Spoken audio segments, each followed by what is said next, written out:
નમસ્કાર, આપ જોઈ રહ્યા છો એબલ 24 ન્યૂઝ। ધરોઈ રેન્જમાં શાવડીના શિકારનો ભાંડાફોડ, 2 આરોપી ઝડપાયા।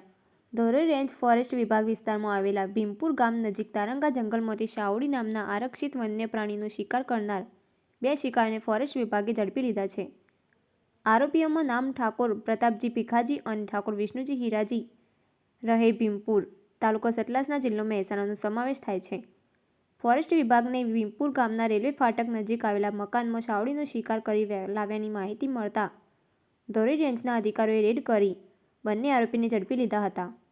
બાદમાં તેમને વિસનગર સિવિલ કોર્ટમાં રજૂ કરવામાં આવ્યા। જો જામીન નામંજૂર થતાં બંનેને વડનગર સબ જેલમાં 14 દિવસની ન્યાયિક કસ્ટડીમાં મોકલવામાં આવે છે। આરોપીઓ સામે વાઇલ્ડ લાઇફ પ્રોટેક્શન એક્ટ 1972ના શેડ્યુલ 1 હેઠળ ગુનો નોંધાયો છે। આ અંગે માહિતી આપતા ધરોઈ રેન્જ ફોરેસ્ટ ઓફિસર સંદીપભાઈ ચૌધરીએ જણાવ્યું હતું કે આરક્ષિત વન્ય પ્રાણીનો શિકાર કરવો ગંભીર ગુનો છે, જેમાં 3 થી 7 વર્ષ સુધીની જેલ સજા તથા 1 લાખ રૂપિયા સુધીના દંડની જોગવાઈ રહી છે। રિપોર્ટર પ્રકાશ ઠાકોર, સતલાસના। આપનું નામ જણાવશો? SG Chaudhary, range forest officer, Dharoi. અચ્છા, કાલે જે બનાવ બન્યો હતો એના વિશે શું કહેશો? ગઈકાલે ટીંબા જંગલ નજીક આવેલા ભીમપુર ખાતે બાતમી મળેલ કે અહીંયા શાવડીનો શિકાર કરી 2 ઈસમો દ્વારા શાવડી તેમના ઘરે લઈ જવામાં આવેલ છે। તેઓ સ્થળ તપાસ કરતો 2 ઈસમોને રંગે હાથે શાવડીના શિકાર જે ટુકડા કરેલ તેના સાથે પકડવામાં આવેલ છે। ત્યારબાદ શું કાર્યવાહી કરવામાં આવી?